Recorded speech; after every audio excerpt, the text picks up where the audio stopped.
On Tuesday, October 29th, the LCVA hosted its fourth very own Death Cafe, where cookies and beverages are provided during the hard conversation of death.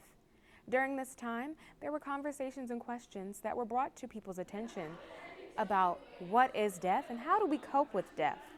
I've gotten the opportunity to speak with attendee Noel Bafour. Bring it into a conversation. Just like you talk about life, you should talk about death. It happens to everyone. Normalizing the subject of death, putting it into a conversation, just like you would with bringing in life.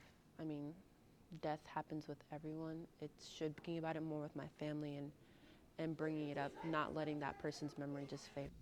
I was also able to speak with Longwood University's Director of Counseling, Maureen Walls-McKay. So we find that death is just a difficult topic to talk about, even with people that we're close to. Sometimes it's more difficult to talk about death to people that we're close to. So Death Cafe, really the only purpose of Death Cafe is to offer a space for people to gather, oftentimes with strangers, to talk about this topic that we find difficult to talk about.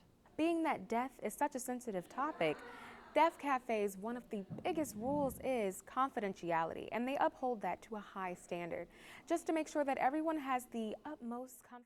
On the death of a loved one. Death Cafes are normally sponsored once every year and can be found for more information on the Kate Stewart emails. I'm Autumn High reporting from Death Cafe, back at you in the studio.